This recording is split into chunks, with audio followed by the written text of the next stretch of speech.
regarding my own personal odyssey, it's important, I think, to start out with the fact that I discovered my mother and Romare Bearden shared the same phrase, which is, I'm a citizen of the world. And that was implanted in my head at a very young age. And so my mother took extra efforts to take me to different parts of the world. In particular, I remember we went to, and every time it really changed my worldview. So when I was 8, we went to Martinique. And then when I was 12, she went with her Howard University alumni group to West Africa. And I went with her on that tour. And we went to Senegal, Togo, Benin, and Côte d'Ivoire. And she had friends in Abidjan that we stayed with, and we stayed with some friends in Dakar.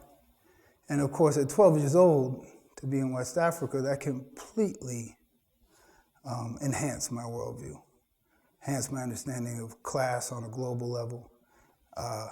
And of course, what it did for me in terms of understanding, in order to enhance my power of invention as an African American, of where I may have come from, was empowering and also just exciting.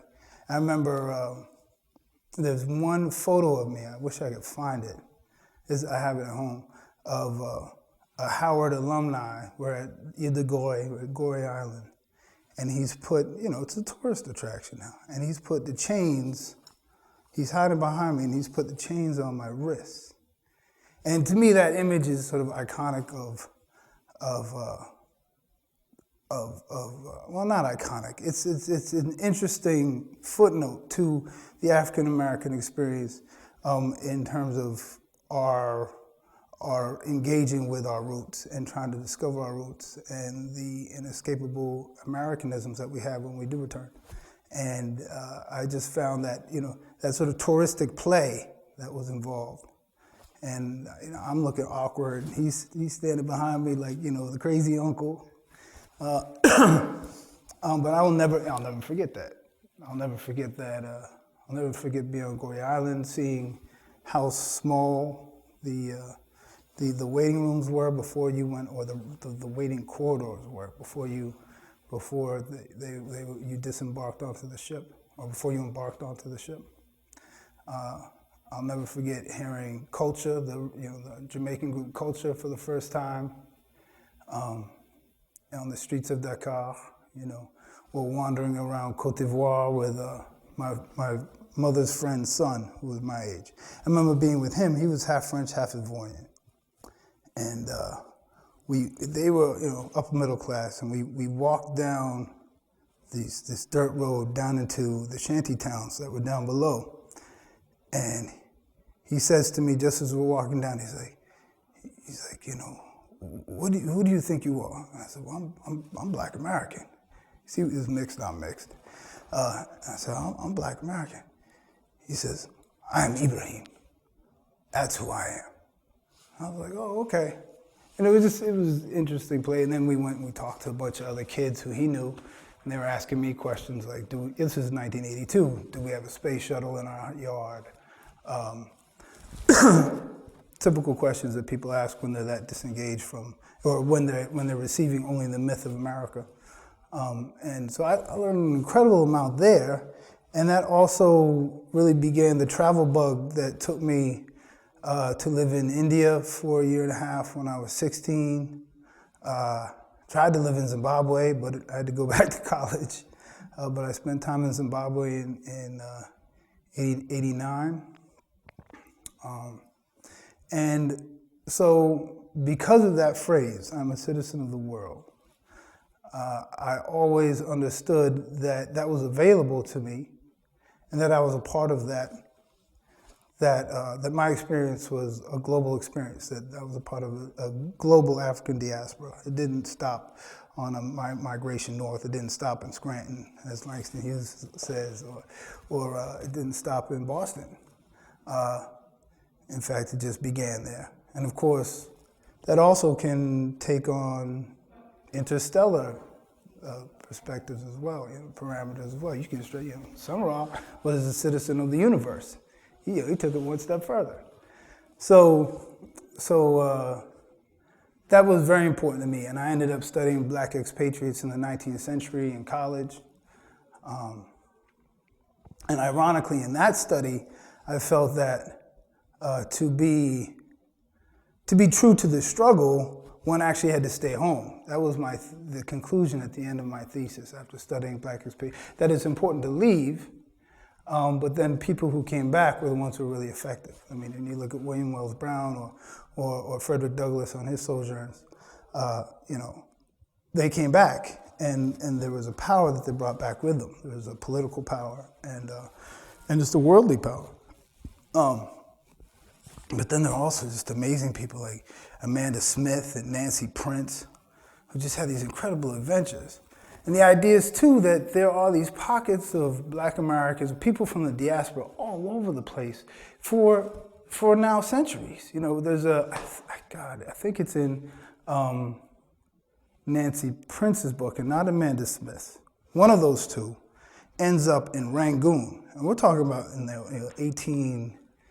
1870s. And she finds a small, almost colony, community of Black sailors who've married Burmese women and are living in the town. They remove themselves from the entire trade, whether they were part of the, slavery was over, but just part of the oppressive trade that was still going on, part of the entire pressure of the mercantile system, of the vestiges of the Dutch East India Company and everything that was still pushing, the 19th century capitalism that was pushing and pushing. They just removed themselves and found a little paradise there in Burma. I think it was 1870s. And so knowing things like that, knowing that I was part of a heritage that was mobile, of course, at first not by choice, and then quickly took that choice in hand. And the transit of inconvenience turned into the transit of advantage very quickly. So beautifully said. Diogenes, who calls himself the citizen of the world, the travel.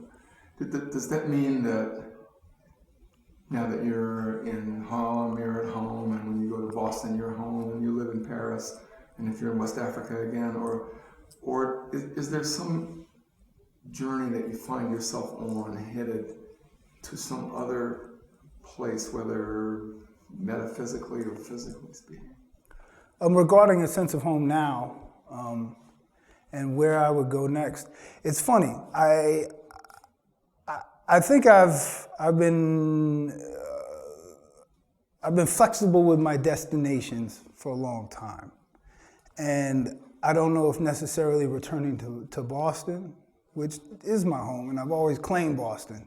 Even sometimes to a detriment. People are like, why are you saying you're from Boston? I said, that's where I'm from. But because Boston it's got a bad reputation for a place that actually had a significant Black community since the 17th century, Anyway, but I do feel that I could always move someplace else. That I'm always looking for another place. I love megalopoli. I love Lagos. I love Sao Paulo. I love Shanghai. I love Shanghai. I'd love to be there again. I love the idea of disappearing in these massive pools of humanity. Of course, they're severely problematic, but there's something that I like about them. And I like the energy in these new megalopoli that are created in what was the third world, and the same energy that that is there now is what Paris was. This sort of this collision of old world methods and ways of thinking, smashing into new technologies at a frightening velocity, and that's what made Paris in the beginning of the 20th century, in the end of the 19th century, and of course now it's something else. So it interests me to go to those places, and those were my destinations, but I fell in love halfway en route, and I fell in love with the homeowner. So that's what's, my reasons for being in Paris are essentially, they're romantic and pragmatic. But I'm not there, I didn't go there, if I were to move someplace in the tradition of the Richard Wrights, the Dexter Gordons, I would have moved to Sao Paulo or Lagos or Johannesburg, the Parises of today. You love disappearing, and you love meeting people from all over the world and places like that, and the fact that there's so much stuff going on in these megalopolis. Maybe that's enough to say that your citizenship of the world doesn't mean that you're looking to go to Akron, Ohio so much. Right. I mean, but there's things. My citizenship of the world includes everywhere, and there are elements of Akron. Detroit fascinates the hell out of me. There are places. I was, before I ended up in Paris because of personal reasons, I was planning on moving to Bridgeport. So the decision was like Bridgeport, Paris. But there's still something that fascinates me about Bridgeport.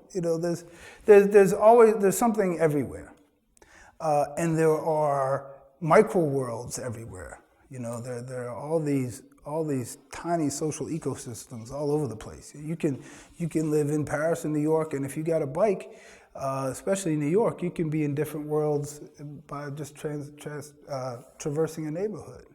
As you traveled around with a mother who's a writer, and a family where art meant so much, your travels are not quite like other people's travels, because you've got such a deep slice of culture that you, and such a wide variety of people that you encounter along the way. Can you say a word about what it meant to grow up in a world where art meant so much? I grew up around people who were tremendous appreciators of art. People who I think wanted to be artists, but chose other things first and have worked very hard. My mother worked incredibly hard all her life, really in academia and then as an administrator, and had a brilliant career. But I think all in the final destination was finally so she could write. And in the last, since she's retired, she has been writing. And my stepfather, my dad, for all intents and purposes, also did the same thing. I mean, he worked in design for years. He had been to Parsons, but he had to work. And just now, in the last 15 years, he's become a sculptor. But it's all at the end of their lives, but it's exactly how they wanted to finish. And so being around that, and also they've always encouraged me to do whatever I've wanted to do, to a certain extent, within their ideals and their parameters. And it was my job to break those frontiers. But they have been supportive of me as a writer.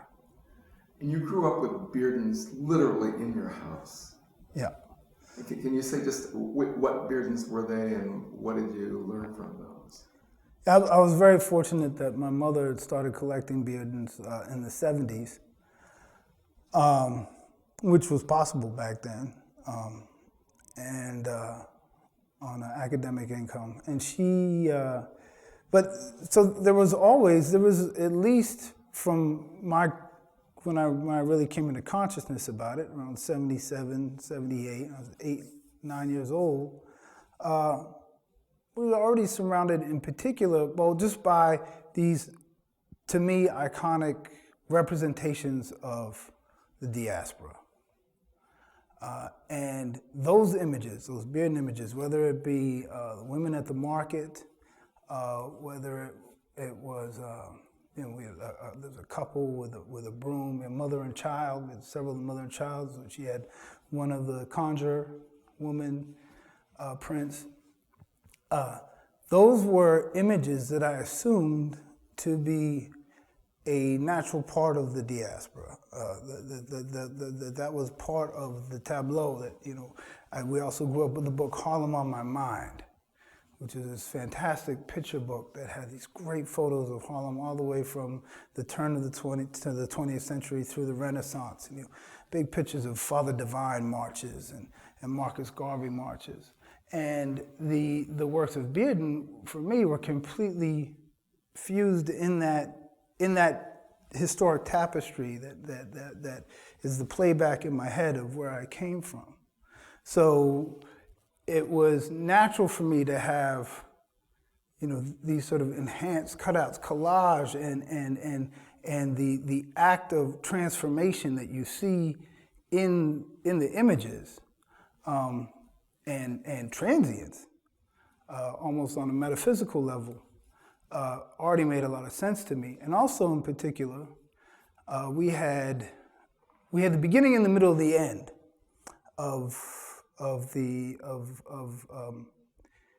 his work with Homeric stuff. So we had The Seduction of Paris, a print of that, which I'll show tonight.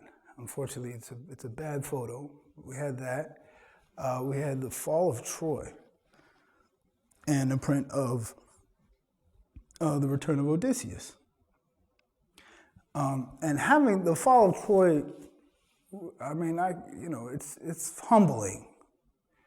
And I feel incredibly fortunate to have grown up with that piece. Because it was so present. And it was such especially when you're an 8-year-old boy, it's this giant tableau of warfare, you're responding on all kinds of levels. You're responding like an 8-year-old. Then the soldiers look like they're Imperial Benin soldiers, and they're coming off the dock, going into the city. The city is aflame. The Trojan horse is there, and everybody is black. Black, black, black, black, black. And knowing that having that experience with those pieces in particular, made it that when we ended up studying Greeks when I was, I guess, in 5th grade, I felt completely included in that experience. I didn't feel like I was alienated. There was no sort of bizarre 21st century version of Hellenism coming over, that I had to filter through. I was like, no, this is my history. And these people were black. I knew what Odysseus looked like. I've been looking at Odysseus since I was 7. I've been looking at Agamemnon. I picked out one of these soldiers in The Fall of Troy. It was always Agamemnon. So I knew what Agamemnon looked like. I definitely knew what Paris looked like, and I knew what Aphrodite looked like. I knew what the apple looked like, because Bearden had provided me with that. So this idea of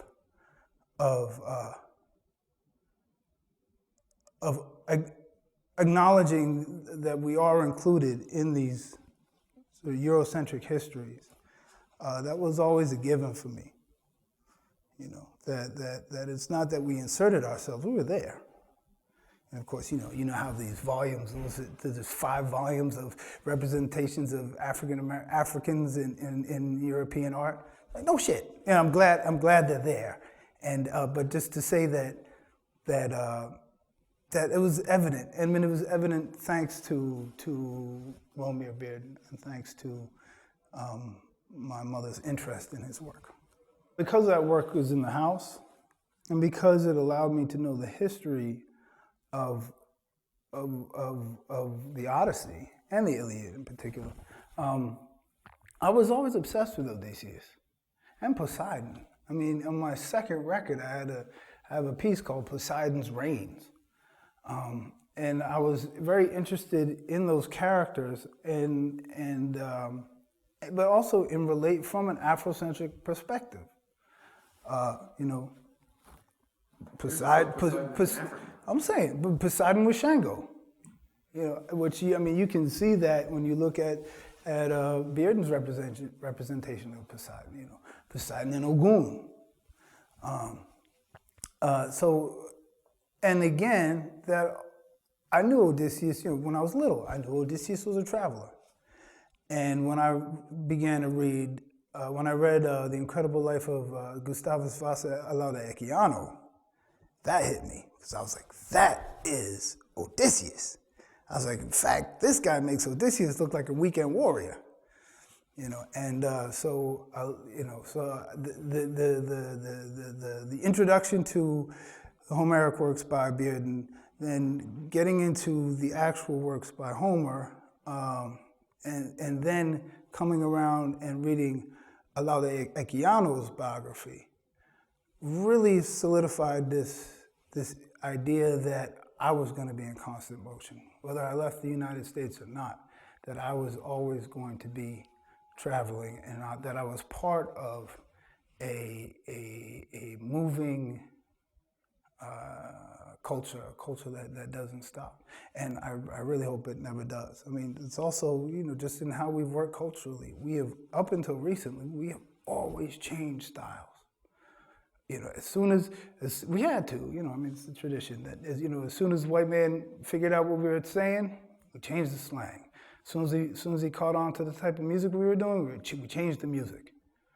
It's only recently, I've been waiting for a dramatic change from hip hop for ages, and it hasn't happened. And that's the first time. We're at an interesting little period culturally. There hasn't been a reaction to the co-optation and just embracing of hip hop in the way that there was to the blues, to rock and roll, to R&B, and then to disco. Every time those things got too big, people changed them again. So it hasn't happened with hip hop yet, but maybe it's time for another culture to take that torch.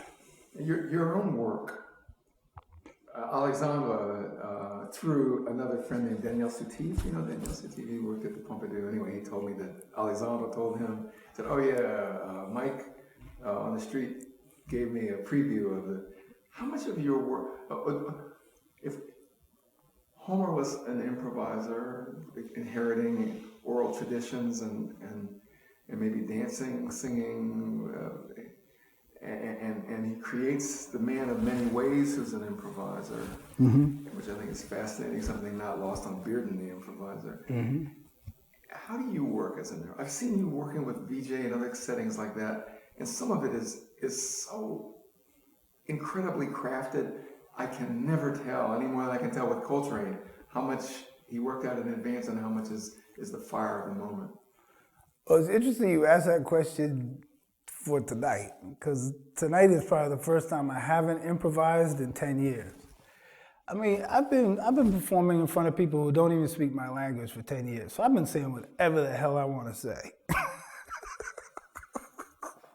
You had a birthday party where you were just picking up things around you, and it was unbelievable. I mean, especially since I started working with quote-unquote jazz musicians, I've done a lot of improvising just because I think it's only just if I'm improvising as well. The work with Vijay is all written, what I do, but that's also because it's a heavily researched project. There's archival research, there's field work that's done, and so that stuff comes written out. But then, of course, his work is all of that music is improvised. So the way the text lands is improvised, and a lot of people work like that. But then when I've worked with people like Joël Leondre, or Stéphane Payen, or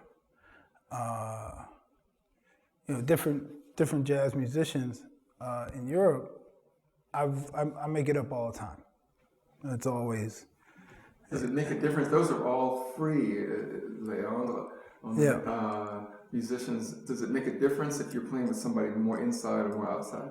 Yeah, for me it does. I mean, it depends. It's more interesting for me to play with people playing outside. I can try different things. I can experiment in different ways. When you play with people, when people still really get stuck to the form, then you just have to tailor your improvisation. And it can get distracting of waiting for their cycle to come in, their agendas to come in. Working in Europe can be interesting because I always say, you know, you get these European ensembles and then they call you up. And I'm just saying, look, you know, just because you take a piece of chocolate and you put it in a piece of bread, it don't make a chocolate cake. You know, and that happens a lot over there. And which is also funny just because of how ambiguous I look in the European context and or in just in an out of the United States and out of the Caribbean context. Which is to the average African and the average European, they think I'm Brazilian, you know, among other things, among Israeli, Italian, Lebanese, you know, Berber.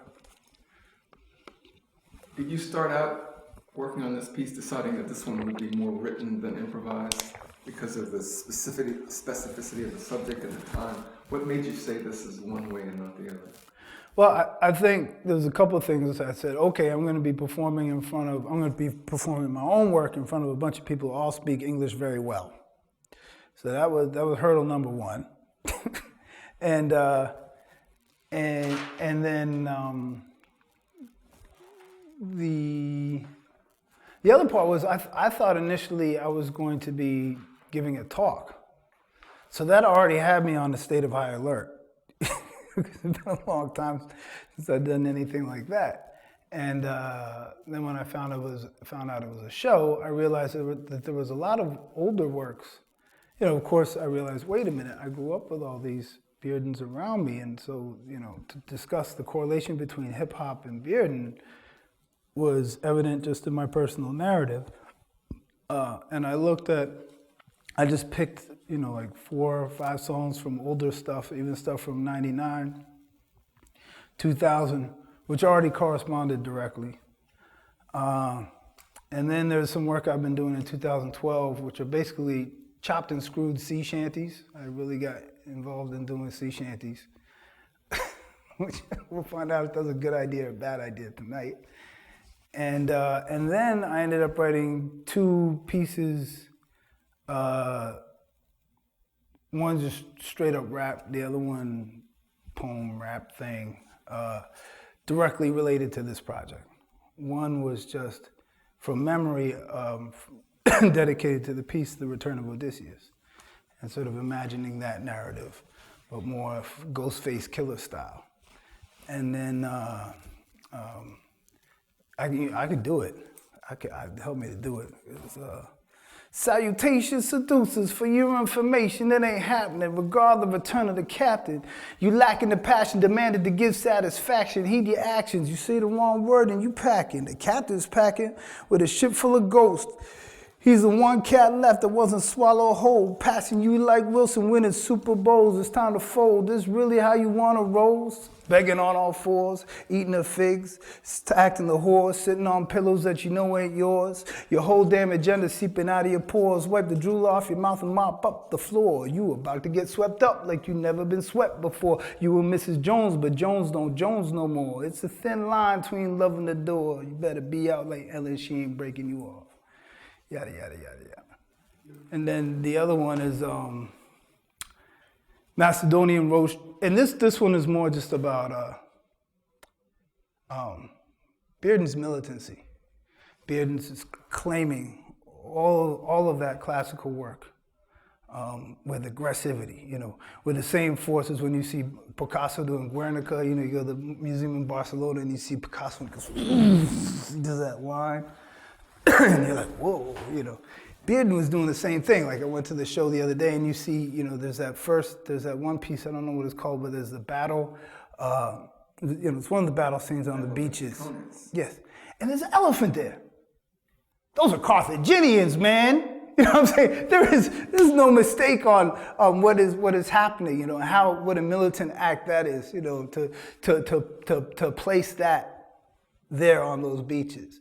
And the beach is blood red. And it might be blood or it might not be, because there's a little bit of blue around what may be Achilles or somebody else. Just there's a pool of blue around the foot of somebody. Just before the elephant. And I mean, that's radical. You know, that was, you know, and it's coming in 1977. It's coming after the Panthers. It's coming at a, so the militancy is totally understandable, logical, and expected. But I love that. So I did this one that was Macedonian roach clips, Afro-ties, Hellenistic hollow tips, dust from the crossroads in the palms of Paris. Aphrodite got the drop and left embarrassed. Athena with the banjo, Robert Johnson stole the apple, sold it upriver for the price of a Trojan castle. Imperial escorts from Benin, black Spartan Amazon rescue teams, Athenian delegates with Afro sheen, voice from Passos, unseen, like the Sibyl, illegitimate, twist to riddles, get your foot in, we and you like broken Trojans, coming in reverse myth, fucking up, twisted, screwed like that girl from Frozen. Fill the classics with classes for black kids, age-old tactics, but the strategy's elastic. Kris Kringle's didactic. With a grill like Donatella Versace wrapped in plastic, a Delphi Oracle with a trash kit, took GarageBand and smashed it, exposed Homeric code and hacked it. The effect is domino. Black Odysseus is a louder Echiano, vampire free like guano. We in for the long show, from here to Guantanamo. On tour like Geronimo with Calamity Jane at the gun show. Left Bill with the buffalo, took his act solo. I eat culture like Cheerios, file them down like cereals. Hegemony might be imperial, that makes my mind immaterial, but my body's a fucking miracle. Oops, the other way, mind, body. You got it. Anyway, so that was sort of trying to work within the context of the show. Bearden works by unexpected, by what Kenneth Burke calls perspective by incongruity, which I like. Yeah. That. And it seems like that's what you're a collage artist. It's part hip hop, part spoken word, part Emily Dickinson, Ellison. You can throw Emily Dickinson in there. My mom pushed a lot of Emily Dickinson. Yeah. Oh, Is collage the right word to talk about what you do? Yeah, I mean, collage and improvisation to me are interchangeable, are certainly in the same vein. And I'm of the school of a lot of people where everything is improvisation.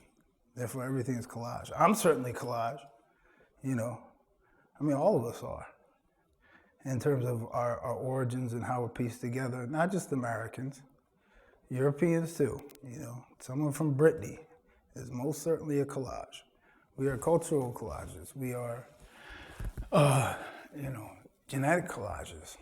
And that seems like part of Bearden's message, that we're African, we're Europe. It's Matisse and Benin, it's Pinturicchio and Manet. Yes. We're going to India, we're going to the Caribbean. Yeah. This global citizenship that is built into his work. Yeah. I mean, it's almost, I like the word claiming, I like the authority in the word of claiming things, but it's also just sort of accepting that we are all these things. But there's a bodacious assertion that you were talking about before. This acceptance of what it is, and don't forget it. I mean, right. But I'm not even going to go there with the idea of submission and but no, it's acceptance at the highest level. It's stating I am enlightened, therefore I do accept. I promise not to keep you too long. Is there something further that you haven't had a chance to say that you'd hope to say on this occasion? In terms of other things I like to say, no. I mean, I was working on this idea I do love this idea of transformation. I like this idea that, there's certain people who have written about Bearden. I feel all artists, especially visual artists, a lot of times they're trying to do something very concrete. There's all the emotional, there's all the social that happens, and sometimes that's other people inserting stuff. But I find, especially with my friends who are painters or visual artists, there's also something very concrete, very, very hands-on that they're trying to do. And that idea that Bearden was trying to actually, make images move, make them transform right in front of you. And of course, that idea connected to the sound systems that are inherent to hip hop. And, I love Spooky, man. He's an old friend. I wish he was here right now because he could just go with this, because I can't.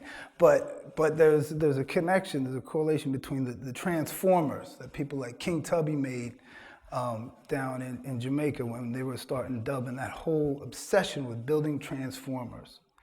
and that connection to transformation that Bearden was working with, and of course the constant transformation by necessity that the African diaspora has had to go through, and the liberation of that, the power of our invention, and our acumen with that invention because of how quickly our synapses have to work to keep transforming, to keep moving, to keep going from place to place, to keep our vision, to be William and Ellen Craft, you know, to be able to flip that way and then move north, to be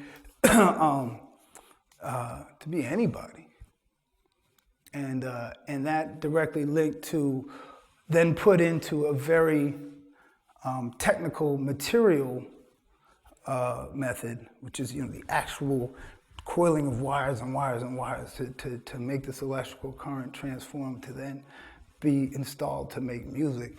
And music that from a very tiny island completely changed the way, thank you Michael Veal, that we make music today. Is that in the end, Michael's book called Is that,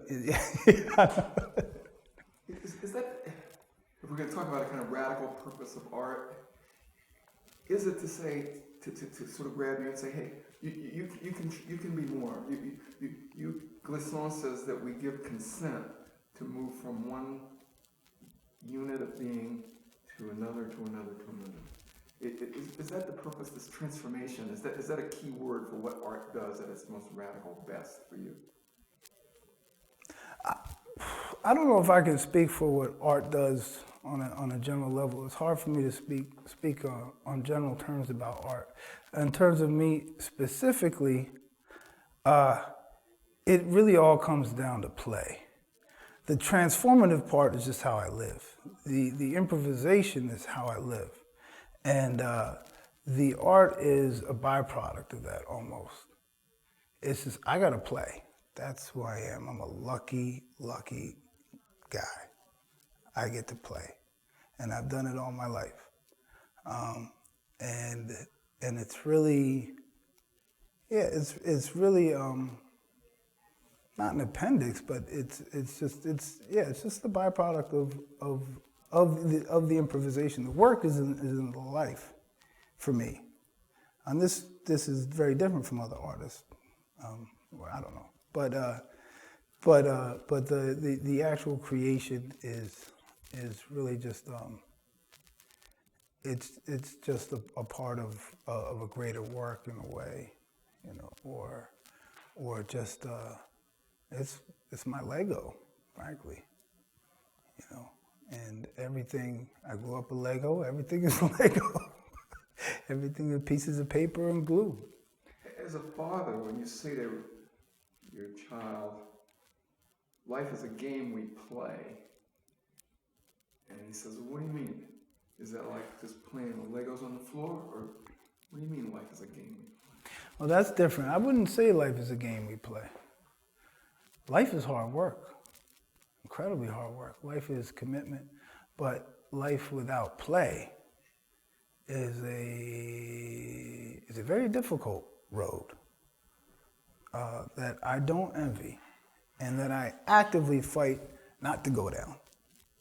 I fight very hard to stay on a road that includes play.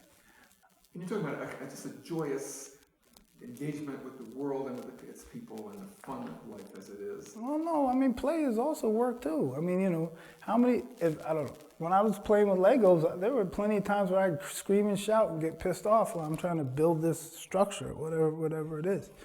There's lots of frustration. There's always frustration in play. But it's, well, the thing about it is that there's less rules. And it's also just maybe it's also about, I mean, I'm really riffing here, but like, you know, also about obligation and commitment and responsibility. And, you know, there's a point, at least in the way I work, where I let go of responsibility. There's a point where I just got to jump out of the plane. You know, this is how I work. I don't know if it's the most ideal approach, but sometimes I just, you know, parachute or no parachute, I'm jumping out of the plane. So I have to disregard responsibility. And then in life, in leading my life, of course, I've had to learn how to develop in home responsibility, just as a parent, as a husband, as a taxpayer. You can scratch that last part, that's not resolved. But, there's so there's all of that. I wouldn't tell my son life is a game. I'm not that cynical.